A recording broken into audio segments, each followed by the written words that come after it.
lupa nih mungkin. Karena saya belajar untuk merenung, belajar untuk melihat flashback kehidupan saya atau inner child saya nih. Pengalaman dari saya masih kecil. Oh ya ini dia. Oh ini dia masalahnya. Oh ini dia. Oh kenapa saya akhirnya makin narkoba? Oh saya dulu seorang broken home. Jadi saya punya kekecewaan dalam diri saya gitu, yang saya tuh nggak bisa ungkapkan ke orang tua, sehingga akhirnya saya pendem gitu kan. Selamat siang, halo guys, seluruh masyarakat Indonesia. Pada kesempatan hari ini saya kedatangan tamu yang luar biasa, Saudara Sandi Tumiwa, yang bersangkutan pernah terlibat narkoba. Mari kita dengarkan kesaksian bagaimana yang bersangkutan bisa sembuh dari narkoba dan menjadi pribadi yang berbeda setelah sembuh.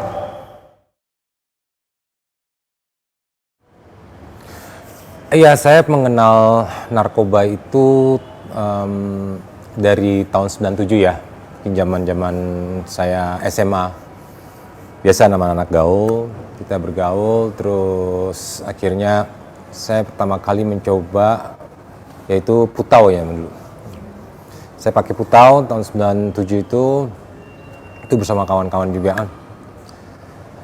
Karena saya pengen dianggap aja gitu, dianggap keren gitu.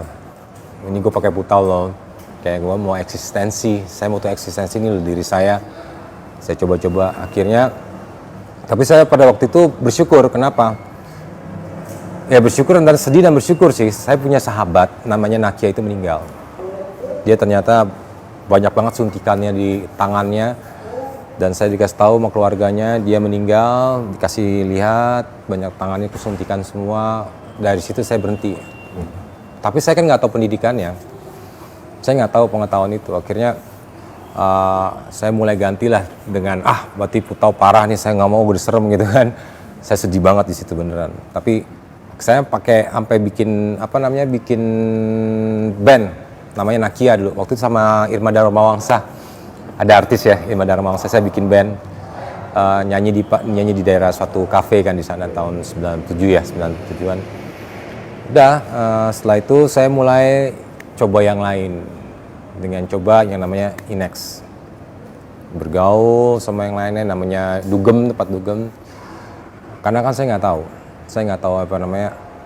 pengetahuan itu mengenai putau. Ya saya tahu teman saya meninggal, sahabat saya, orang terdekat saya meninggal, saya berhenti gitu. Saya nggak tahu juga, makanya karena saya nggak tahu itu akhirnya saya coba yang lain karena katanya fun, ya bener, akhirnya fun, seneng. Sampai singkat cerita saya mencoba yang substance yang zat yang saya suka, itu adalah sabu.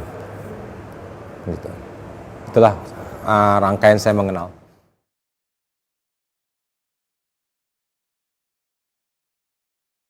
Awalnya nggak gampang, susah. Karena ya saya nggak tahu, pertama kan saya mau ngomong ke siapa. Saya sama polisi takut dulu. Apalagi sama BNN saya takut dulu. Saya nggak ngerti soalnya. Saya kan yang ada saya itu kayak malah jadi menjauhkan diri dari semua gitu. Bahkan saya menutup diri dengan keluarga saya. Jadi saya nggak mengetahui diri saya itu seperti itu gitu.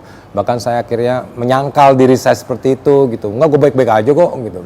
Gue baik-baik aja, gue masih bisa syuting, gue masih bisa kerja. Buktinya gue lihat dong kerjaan gue banyak ini.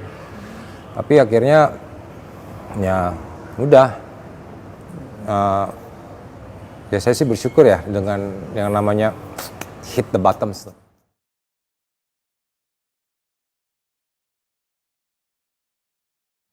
At the end memang hal yang bikin saya bisa lepas ibu saya, peran keluarga saya, almarhum ibu saya. Sebelum dia meninggal, dia memberikan pesan sama saya. Saya lagi di dalam waktu era pandemi kan, dari Salemba hanya bisa memberikan video call ya. Karena untuk bisa berhubungan dengan keluarga. Akhirnya saya cuma bisa ngelihat di video call ibu saya lagi disiram pakai bunga. Saya nggak bisa mandiin ibu saya cuma bisa ngelihat dia di video call, itu sakit banget. Jadi hanya gara-gara sebuah sabu yang cuma mungkin 700.000, 600.000, saya kehilangan orang-orang yang saya sayangin. Tuh.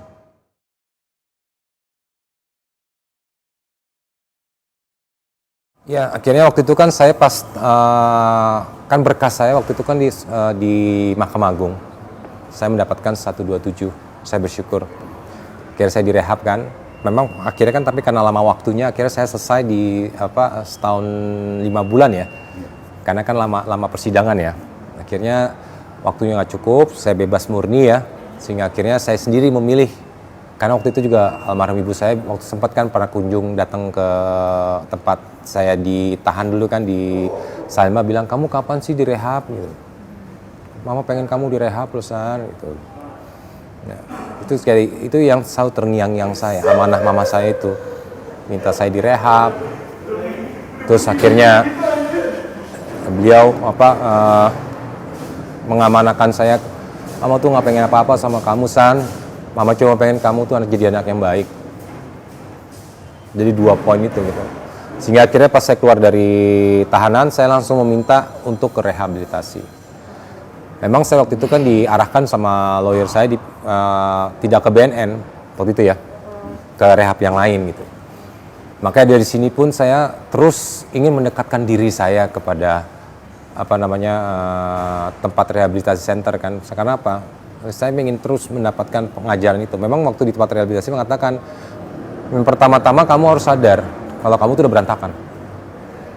Saya pas di dalam isolasi, waktu saya akhirnya memilih ke tempat rehabilitasi itu, ya saya dibilang sama salah satu konselor bilang begitu, kamu harus sadar kalau kamu itu berantakan. Enggak ya udah diam aja dulu, kamu pikirin aja dulu gitu kan. Akhirnya saya baru sadar, oh iya. Pas saya akhirnya mungkin waktu demi waktu saya diem di tempat isolasi itu, saya memikirkan diri saya, apa yang terjadi dalam diri saya. Walaupun saya memilih loh, saya kan memilih ke rehab kan.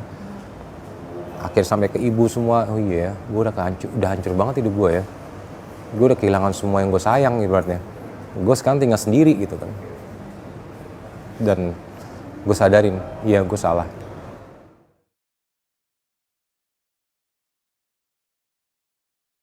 Ya intinya perbandingannya, ketika kamu make dan kita kamu nggak make, bagaimana? Karena kita kan denial, saya kan merasa denial, maksudnya nggak mungkin lah gue begini, enggak, gue masih bisa kerja, masih ini. Tapi kan secara langsung kalau kita ngeliat flashback belakang, apa yang kita dapat positifnya, apa yang kita dapat negatifnya kan. Ternyata yang saya sadarin dalam diri saya banyak banget negatifnya.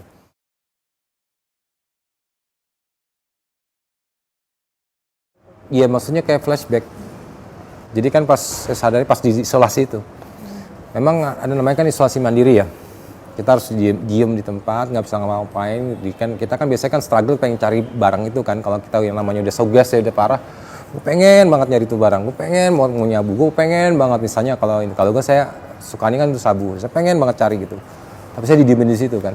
Saya kan mau pakai cara gimana, intrik saya, ya pokoknya gimana caranya saya bisa mendapatkan barang itu, tapi kan akhirnya saya nggak bisa karena kan di kerangkeng. Ya udah, akhirnya saya cuma bisa merenung. Akhirnya saya cuma bisa sujud, ya dengan ajaran agama saya ya. Saya sujud doa. Akhirnya di situ saya merenung atau namanya tafakur, merenung. Akhirnya saya memikirkan, oh iya. Makanya saya bisa tahu. Dulu kan saya lupa nih mungkin, karena saya belajar untuk merenung, belajar untuk melihat flashback kehidupan saya atau inner child saya nih, pengalaman dari saya masih kecil. Oh iya ini dia.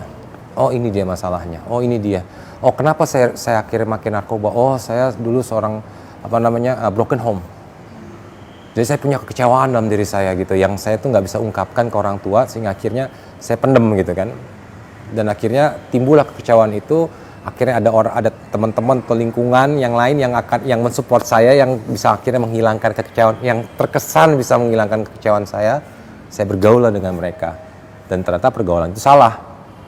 Karena pergaulan mereka kan mungkin ya karena wajar ya, anak muda zaman dulu itu kan pengennya ya kalau drugs itu keren, kata mereka gitu. Padahal yang saya tahu sekarang drugs itu ya not keren, berantakan hidup lah etian gitu. Tapi kan baru kamu sadar sekarang ini.